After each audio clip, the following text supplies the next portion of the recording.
Gold, trusted gold buyers. మీరు తాకట్టు పెట్టిన బంగారాన్ని విడిపించి ఈ రోజు ఉన్న మార్కెట్ ధరకు కొనబడను.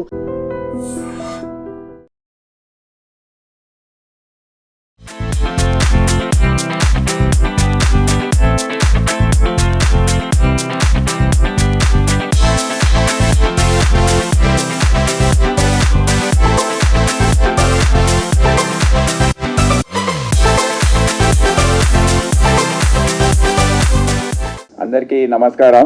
వేదికపై ఉన్న ట్రాన్స్పోర్ట్ కమిషనర్ ఇల్లంబర్తి గారికి, women and child welfare department secretary Anitha Ramachandran గారికి, commissioner of WCD Shruti Ojha గారికి, నా తోటి సహచరులు DGCID ప్లస్ ఈ ప్రోగ్రామ్కి ఆమెనే రూపకర్త అని మనం తెలియజేయవచ్చు. Along with all our women safety wing department officers Parimala, ఇంకా అందరికీ నా శుభాకాంక్షలు తెలియజేస్తున్నాను ముందుగా.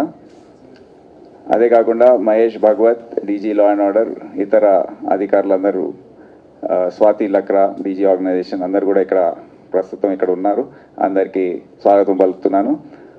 ముఖ్యంగా మీ అందరికీ ఎవరైతే ఈరోజు ఈ ప్రోగ్రాంలో పాల్గొంటున్నారో మీ అందరికీ నా సుస్వాగతము. చాలా ధైర్యం చేసి మీరు దీంట్లోకి వచ్చారు. మీకు నా శుభాకాంక్షలు తెలియజేస్తున్నాను. మీడియా మిత్రులకు కూడా. ప్రజాపాలన ప్రగతి ప్రణాళిక అనే కార్యక్రమం ఇప్పుడు కొనసాగుతూ ఉంది.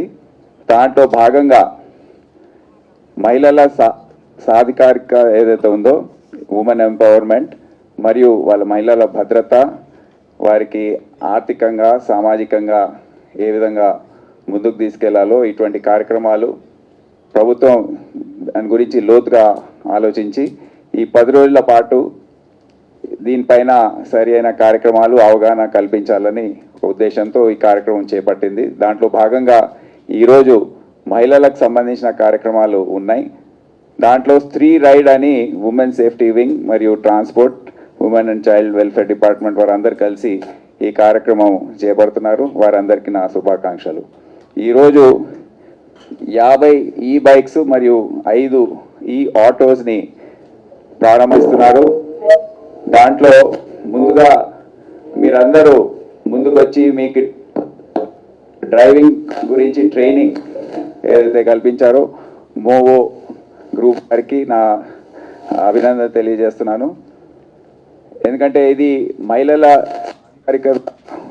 ఏదైతే కల్పించాలో దాంట్లో చాలా ముఖ్యమైన అడుగు ఇది. యూజువలీ మనం చూస్తుంటాం ఇప్పుడు జొమాటో, స్విగ్గీ లాంటి గిగ్ వర్కర్స్ ఏదైతే ఉన్నారో, ఆ ఎకానమీ ఏదైతే ఉందో దాంట్లో కేవలము మగవాళ్ళే ఇప్పుడు మనం చూస్తున్నాం. దాంట్లో మీరు అందరూ ధైర్యం చేసి ఈరోజు మహిళలు ఒక దాంట్లో ఎంట్రీ చేశారంటే అది చాలా పెద్ద విషయం. ఈరోజు మీరు 55 మంది ఉన్నారు. వచ్చే 3-4 నెలల్లో అది డబుల్ చేయాలి, దాని తర్వాత ట్రిపుల్ చేయాలని నేను అందరినీ కోరుతా ఉన్నాను. నేను ఇది ఎందుకు తెలియజేస్తున్నానంటే మనందరు తెలుసు మన ఉన్న సామాజిక ఆర్థిక పరిస్థితులు ఏవైతే ఉన్నాయో మన దేశంలో, మహిళలు ఇప్పుడే చారుసినా చెప్పినట్టు వారు బయటికి వెళ్ళి పనిచేయాలంటే అంత సులభమైన విషయం కాదు. వారికి ముఖ్యంగా ఇంట్లో చాలా సపోర్ట్ అవసరం అవుతుంది. పెళ్ళైతే భర్త సహాయం ఆయన అర్థం చేసుకోవాలి, అన్ని విధాలుగా కోఆపరేట్ చేయాలి.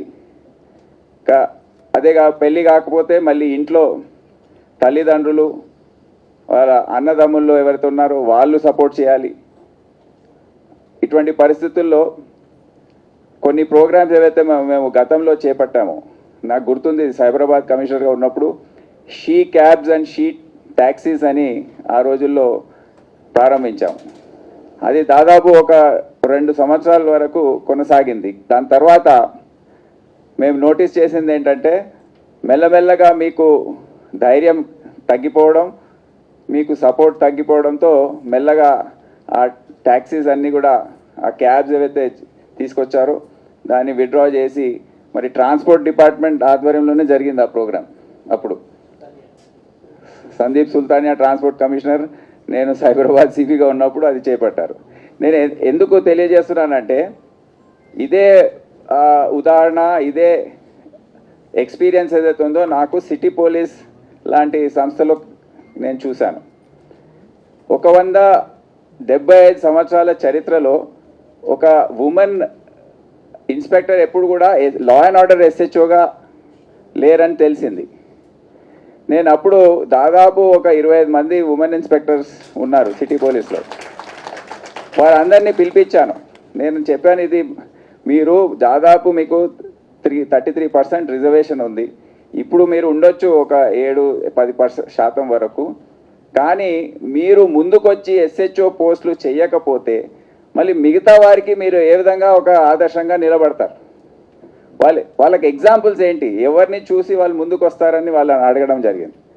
సో ఒక ఆఫీసర్ ధైర్యం చేసి నేను చేస్తాను అని, అంటే ఆఫర్ కూడా నేను చేస్తానని కూడా అడగడం ఆ రోజుల్లో లేదు. ఒకరు వచ్చారు, వారిని నియమించాం, బాగా పనిచేశారు. వచ్చే నా 3-4 నెలల్లో 4 ఎస్హెచ్ఓగా పెట్టడం జరిగింది, 4 ఉమెన్ ఎస్హెచ్ఓస్. కానీ ఒక సంవత్సరం లోపు 4లో 2 వచ్చి, సార్ మాతో అవ్వట్లేదు, ఇంట్లో మాకు సరి అయిన సపోర్ట్ లేదు, ఈ ఆడ్ టైమింగ్స్ ఏవైతే ఉన్నాయో, అంటే ఎస్హెచ్ఓ లా అండ్ ఆర్డర్గా ఉంటే 24 గంటలు అవైలబుల్ ఉండే అవసరం ఉంటుంది, ఒక రెగ్యులారిటీ ఉండదు, బందోబస్తులు ఉంటాయి. సిటీ పోలీస్ మీకు తెలుసు ఏ విధంగా ఉంటుందో. సో అప్పుడు తెలిసింది, మహిళలు బయటికి వచ్చి ఇటువంటి ఉపాధి అవకాశాలు కల్పించాలంటే వారికి, వాళ్ళు వచ్చి ధైర్యంగా పనిచేయాలంటే ఇంట్లో ఉన్న మగవాళ్ళ సపోర్ట్ దానికన్నా ఎక్కువ అవసరమని నాకు అప్పుడు అర్థమైంది. సో దీంట్లో స్టాండ్ విత్ హర్ ప్రోగ్రామ్ ఏదైతే ఉమెన్ సేఫ్టీ వింగ్ చేపట్టిందో దానికి చాలా అర్థం ఉంది. ఒట్టిగా ఏదో స్లోగనియరింగ్ ఇది కాదు. అది భర్తలు ఎవరైతే ఉన్నారో, అన్నదమ్ములు ఎవరైతే ఉన్నారో, తల్లిదండ్రులు ఎవరైతే ఉన్నారో, వారు ఇటువంటి జాబ్స్లో ఇప్పుడు గిగ్ వర్కర్ అంటే ఏంటి? మీరు మోటార్ సైకిల్ పైన రోడ్డు పైన వెళ్ళినప్పుడు, ఆ మోటార్ సైకిల్ మీద వెళ్ళినప్పుడు మళ్ళీ ఆకతాయిలు ఉంటారు, వాళ్ళు వచ్చి ఏమైనా కమెంట్స్ చేయొచ్చు. అప్పుడు మేము ట్రాఫిక్ పోలీస్ పరంగా, లా అండ్ ఆర్డర్ పోలీస్ పరంగా మేము సపోర్ట్ చేయాలి. ట్రాన్స్పోర్ట్ డిపార్ట్మెంట్ పరంగా వాళ్ళు కూడా కొద్దిగా చూసి చూడనట్టు వెళ్ళాలి, వాళ్ళు కూడా సపోర్ట్ చేయాలి. ఉమెన్ సేఫ్టీ వింగ్ నుంచి సపోర్ట్ చేయాలి. మేమందరము ప్రభుత్వ పరంగా మేము సపోర్ట్ చేయాలి.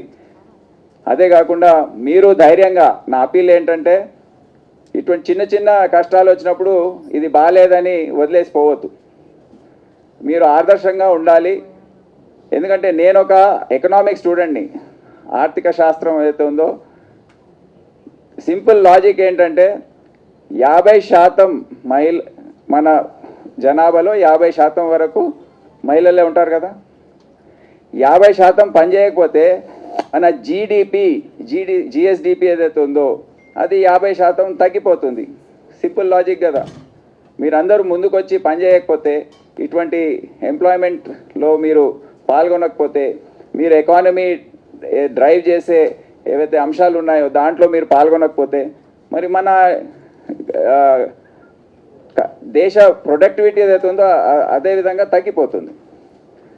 సో అందరు కూడా ముందుకొచ్చి ధైర్యం, కొద్దిగా కష్టాలు ఉంటాయి, కష్టం లేకుండా ఇప్పుడు ఫైటర్ పైలట్స్ ఉంటారు మహిళలు, MiG-23, మిరాజ్ 2000 ఇటువంటి ఫ్లైట్లు ఫైటింగ్ అదే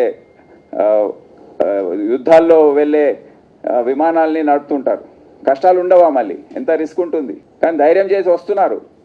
బస్ కండక్టర్లుగా వస్తున్నారు, మా మహిళా కానిస్టేబుల్, ఉమెన్ హోంగార్డ్స్గా వస్తున్నారు. సో కష్టాలు ఉంటాయి, కానీ ఆ కష్టాలు ఎదుర్కొని మీరు ముందొచ్చి ధైర్యంగా పనిచేయాలని నేను కోరుతూ, ఈ చాలా మంచి ప్రోగ్రామ్ ఇది వచ్చే రోజుల్లో దీని ఈకో సిస్టమ్ ఏదైతే ఉందో దాన్ని మంచిగా మనము పెంపొందించి మీరందరూ కూడా మీ సంఖ్య ఇంకా పెంచే విధంగా అన్ని విధాలుగా తెలంగాణ రాష్ట్ర ప్రభుత్వం తరఫున women and child welfare department, women safety wing and transport wing అందరు కూడా కోఆర్డినేట్ చేసి ఈ ప్రోగ్రామ్ని చాలా విజయవంతం చేయాలని, దీన్ని ఇంకా పెంపొందించాలని కోరుతూ అందరికీ నా శుభాకాంక్షలు తెలియజేస్తూ సెలవు తీసుకుంటున్నాను.